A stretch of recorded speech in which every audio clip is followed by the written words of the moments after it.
Cette vidéo, elle est très importante pour moi. Premièrement parce qu'on parle de sound design et le sound design, c'est sûrement l'aspect qui me fait le plus kiffer en vidéo. Et deuxièmement parce que depuis que j'ai lancé ma chaîne YouTube, je rêve de pouvoir dire une phrase que j'ai jamais pu dire avant. Et cette phrase, c'est la suivante. Cette vidéo est sponsorisée par Artlist. Le sound design, c'est clairement l'un des aspects les plus importants d'une vidéo et c'est très souvent un aspect qui est sous-estimé. Pour ma part, je peux vraiment passer des heures sur le sound design à créer un univers sonore qui va immerger le spectateur dans la vidéo parce que c'est grâce au sound design que vous allez donner vie à vos plans, que vous allez pouvoir donner du rythme à votre vidéo et que vous allez pouvoir faire plonger votre spectateur dans l'action. Pour illustrer toutes les astuces dont je vais vous parler aujourd'hui, j'ai créé une vidéo d'environ 50 secondes en utilisant uniquement des rushs libres de droit pris sur Artgrid. J'ai passé pas mal de temps à créer un univers sonore vraiment travaillé pour qu'on puisse analyser tout ça et que je vous donne toutes mes astuces. N'oubliez pas de mettre votre casque pour être immergé là-dedans. C'est avec un bon système de son que vous aurez le meilleur rendu. Donc voilà, je vous laisse avec la vidéo, on en parle juste après. Flight 381 requests permission for landing.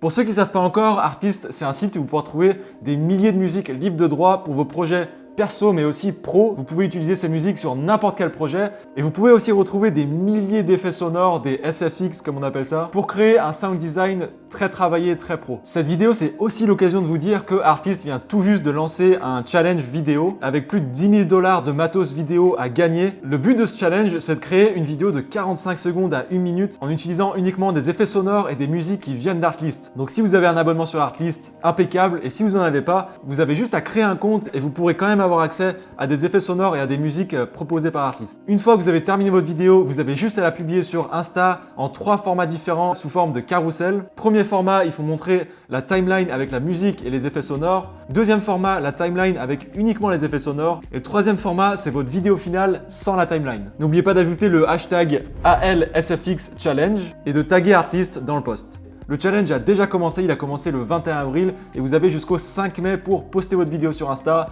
et de croiser tous les doigts de pied que vous avez pour potentiellement gagner les 10 000 € de matos vidéo. Ça c'est dit, maintenant je voulais partager avec vous des astuces qui vont justement vous permettre de faire un meilleur sound design. C'est des techniques que j'utilise tous les jours et que j'aurais adoré savoir quand je me suis lancé dans la vidéo, donc j'espère qu'elles vous serviront. Je vous montre une deuxième fois la vidéo et cette fois en vous montrant la timeline, comme ça vous pourrez voir un peu les effets sonores que j'ai utilisés. Mais rassurez-vous, on va analyser tout ça juste après. Flight 381 requests permission for landing.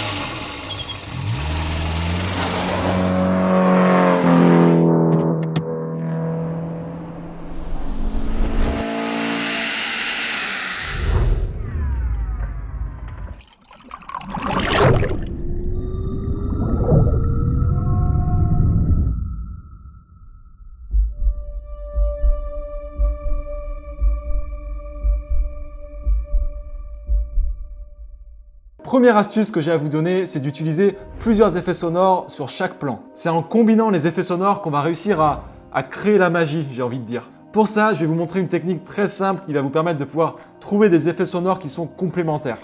Si on regarde la timeline, on peut voir qu'il y a 3 couleurs qui reviennent dans les effets audio, le rose, jaune et violet.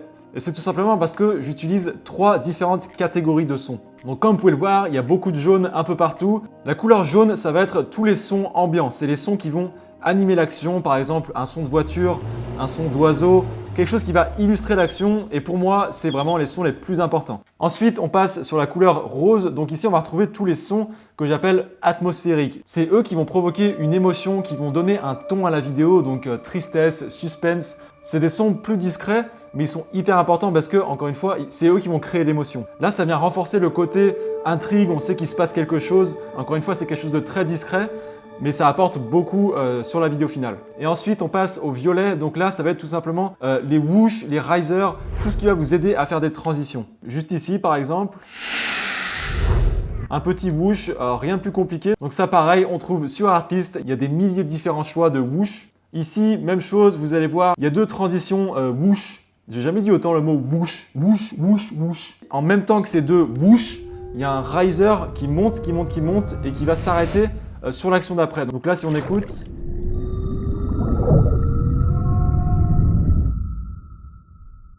ça s'arrête exactement quand l'œil s'ouvre. Voilà, on arrête l'action, on passe à autre chose. Donc les risers, ça peut être très pratique pour rythmer la vidéo et pour changer d'action. Si on analyse la séquence avec la ville au tout début, on voit qu'il y a 3 voire 4 pistes jaunes. Ces 4 sont ambiants. On va regarder ce que j'ai mis pour que vous puissiez vous rendre compte de l'ambiance que j'ai créée. Donc la première piste ici, on retrouve du vent. On est en hauteur, c'est un plan en drone et ça donne cette dimension de grandeur. Le vent, ça passe toujours bien sur les prises en drone. Juste en dessous ici, on est sur un son ambiant de ville. Et le dernier son qu'on peut voir sur cette séquence, c'est le son de l'ambulance. Donc voilà, si on met tout ensemble maintenant.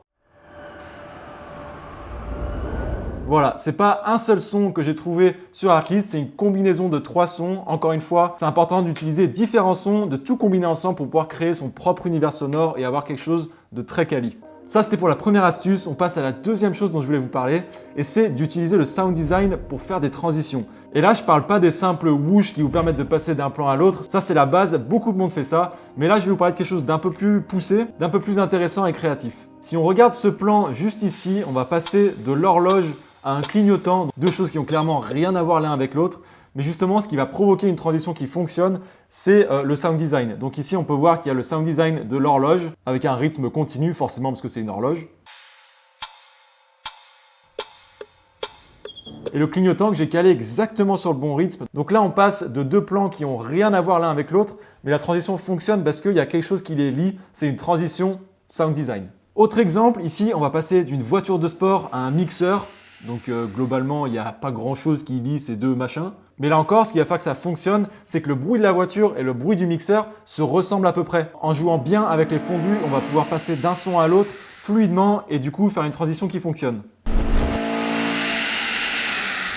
C'est des transitions plus recherchées, je trouve que ça apporte beaucoup dans le montage final et j'ai vraiment l'impression que c'est des choses qu'on voit pas beaucoup aujourd'hui dans le monde de la vidéo. Troisième astuce, et ça j'en ai parlé dans une autre vidéo, c'est de donner une dimension 3D à votre son. C'est quelque chose qui est hyper simple à faire et que je vois très rarement dans les vidéos. Sur ce plan de la voiture par exemple, on voit que la voiture passe de la gauche du plan vers la droite et du coup pour créer un son réaliste et surtout immersif, j'ai fait partir le son de la voiture de la gauche vers la droite pour qu'on suive un peu le mouvement de la voiture. Et pour ça, il n'y a vraiment rien de plus simple. On vient ici dans les options d'effets, dans la panoramique, on met un point clé tout à gauche sur -100, on vient à la fin, point clé tout à droite sur 100, et voilà, le son va passer de la gauche vers la droite en suivant la voiture. Et là encore, c'est quelque chose de sous-estimé, et pourtant, je trouve que ça intensifie le plan, ça le rend plus réaliste et plus immersif. Quatrième astuce, ça je voulais en parler à la fin de la vidéo, mais je préfère en parler maintenant parce que je le vois trop souvent dans plein de vidéos, c'est de faire en sorte que votre sound design il soit subtil. C'est hyper tentant de vouloir mettre plein d'effets sonores un peu partout dans tous les sens, en se disant que ça va être la folie, on va faire un sound design vraiment propre, mais au contraire, vous allez plus dégrader votre vidéo qu'autre chose. Là, si on regarde ma timeline, j'ai 7 différentes pistes audio. J'aurais pu en mettre beaucoup plus, hein, ça c'est pas le problème, mais c'est pas nécessaire. Mais une bonne façon de voir si vous en avez pas fait trop, si vous n'avez pas mis trop d'effets sonores, c'est de regarder la petite jauge ici et de vous assurer qu'elle n'est pas dans le rouge. Si vous êtes dans le rouge, c'est que vous êtes saturé, et même si sur votre ordi ou dans votre casque, vous avez l'impression que c'est pas saturé, si vous écoutez sur un téléphone, ça risque d'être saturé. Ok, on passe à l'astuce numéro 5, et ça c'est quelque chose que j'utilise, c'est même plus tout le temps, c'est tout le temps. C'est d'utiliser les filtres passe bas et passe haut. Sans mentir, j'ai dû utiliser les filtres passe bas et passe haut au moins 10-15 fois rien que sur cette timeline et pourtant il n'y a pas non plus masse d'effets sonores. Ces filtres, ils vont en gros vous permettre de changer la fréquence du son. Donc pour vous donner un exemple, on va prendre ce plan de la voiture ici. La voiture passe, donc on est à l'extérieur, on la voit passer. Ensuite, il y a un plan où on est à l'intérieur de la voiture. Et un troisième plan, plan drone, où la voiture est au loin. Donc là, c'est un seul et même son que j'ai coupé en 3. On prend le filtre passe-bas dans les effets, on le glisse sur le son. Et ici, on va pouvoir gérer du coup les fréquences qu'on veut couper. C'est pas plus compliqué que ça.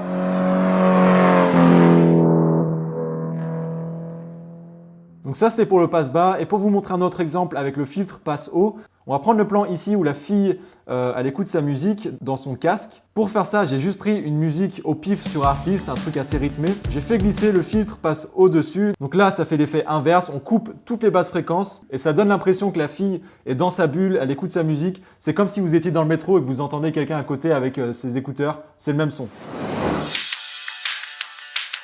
Une autre astuce hyper importante, de toute façon il n'y a que des astuces hyper importantes, et là c'est une astuce pour rendre vos sons vraiment réalistes et d'éviter l'impression que c'est un son qui est fake. Là par exemple, si on prend ce plan de l'ambulance dont je vous parlais tout à l'heure, je vous fais écouter le son brut que j'ai trouvé sur Artlist et qui est pas retouché.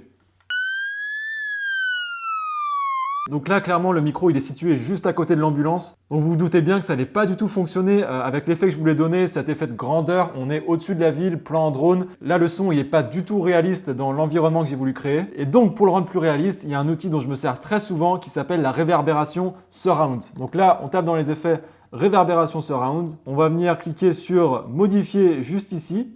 Et dans les préconfigurations, vous allez retrouver ici pas mal de différents effets qui sont préconfigurés du coup. Moi, celui que j'utilise souvent, c'est perdu dans l'espace. Donc on clique sur celui-là. Et là, tout de suite,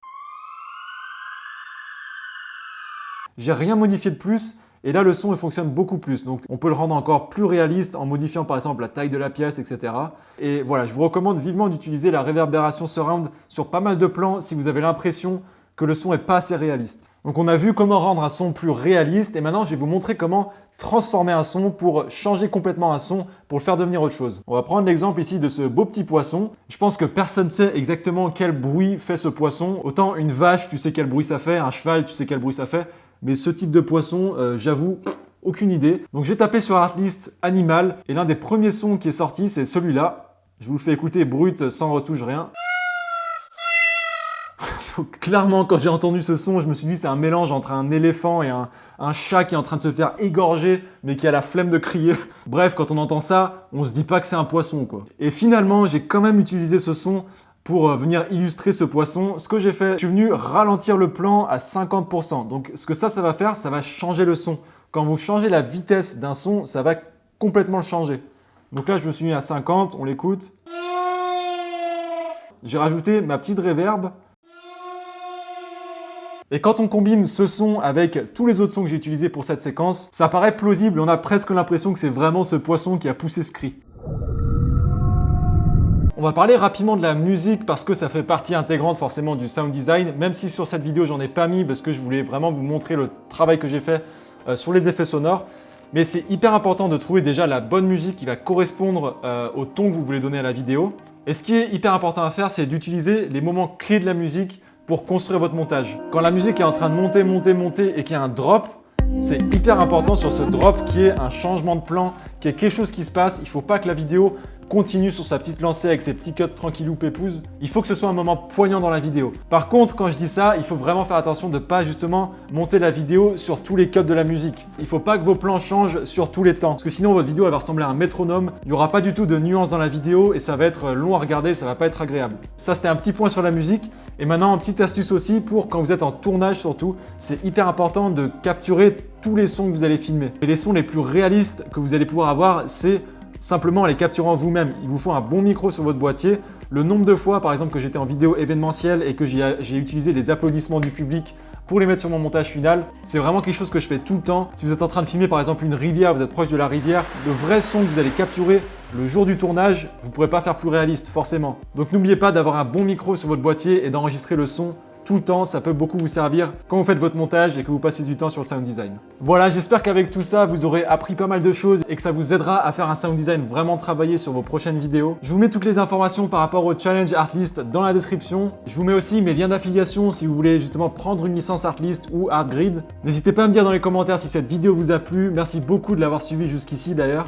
N'hésitez pas à vous abonner et à activer la petite cloche juste en dessous si ce type de vidéo vous plaît. Ça m'aide beaucoup et ça me pousse à vouloir sortir beaucoup plus de vidéos. Je vous dis à très vite pour une prochaine vidéo. Prenez soin de vous. Ciao, ciao.